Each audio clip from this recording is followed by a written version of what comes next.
পৃথিবীর কোনো মানুষ, কোনো ইনভেস্টার কোনোদিন একটা সামিটে এসে আবেগপ্রবণ হয়ে হঠাৎ করে 100 কোটি টাকার একটা চেক লিখে ফেলে না। তারা বাংলাদেশ নিয়ে যেই ধারণা নিয়ে ফেরত যান, ওনারা যখন গুগল সার্চ করেন তো ওনারা ওই একই ধারণাটা পান না। টোটাল ডিক্লারেশন এসেছে 3100 কোটি টাকার মতো ইনভেস্টমেন্ট, আর আমাদের এই সামিটটা করতে খরচ হয়েছে প্রায় 1.5 কোটি টাকা।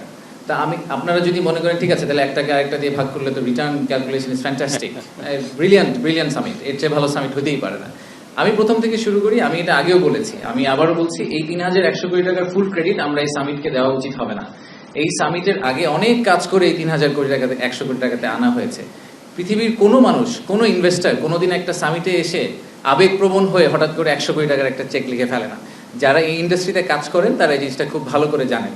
সো যারা সামিটের সাফল্যকে কত টাকা ওই সামিটের 4 দিনে ইনভেস্টমেন্ট হলো এটার উপর বেস করে ক্যালকুলেট করতে চান, তাদেরকে আমার এটা just personal note of advice যে এইটার উপর বেস করে আসলে সামিটের সাফল্যটা আপনারা প্লিজ ক্যালকুলেট করবেন না। আমি পার্সোনালি মনে করি যে সামিটের আমাদের মূল যে উদ্দেশ্যটা ছিল, যে সেটা হচ্ছে যে বিদেশিদের কাছে বাংলাদেশের যে পারসেপশন, সেই পারসেপশনটাকে আমরা চেঞ্জ করতে পারি কিনা।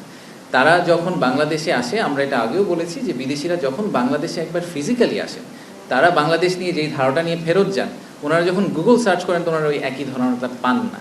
ওনারা যে ধারণাটা নিয়ে এখন ফেরত যাবেন, ওনারা ফেরত যাওয়ার পরে যখন ওনারা ওনাদের বন্ধুবান্ধব, ওনাদের কলিগদেরকে বলবেন যে না আমি বাংলাদেশে 4 দিন ঘুরে আসলাম, আমি দেখলাম যে আসলে বাংলাদেশ নিয়ে আমরা গুগল সার্চ করে যা দেখছি সেটা আসলে ট্রু না। প্রথম 2 দিন আমরা ওনাদেরকে কি করেছি, 7-8 তারিখে ওনাদের আমরা বাংলাদেশ ঘুরিয়ে দেখেছি যে বাংলাদেশে ফ্যাক্টরি করতে হলে ওই প্র্যাকটিক্যালি ওই জায়গাটা দেখতে কীরকম। 9 তারিখ সকালে আমরা ওনাদেরকে আমাদের ভিশনটা দেওয়ার চেষ্টা করেছি, আমরা কোথায় আছি, কোথায় যাওয়ার চেষ্টা করছি। আর 9 তারিখ বিকাল এবং 10 তারিখে আমরা সারাদিন ওনাদেরকে বিজনেস টু বিজনেস বিভিন্ন ধরনের মিটিং করার সুযোগ দিয়েছি, বিভিন্ন প্রশ্ন করার সুযোগ দিয়েছি।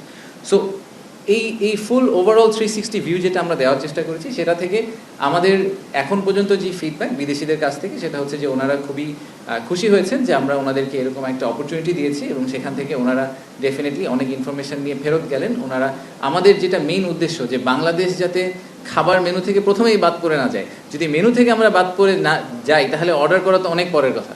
তো most of the cases Bangladesh আসলে মেনু থেকে বাদ পড়ে যায়, তো সেই জায়গাটাকে আমরা আসলে ইমপ্রুভ করার চেষ্টা করেছি সামিটের মাধ্যমে।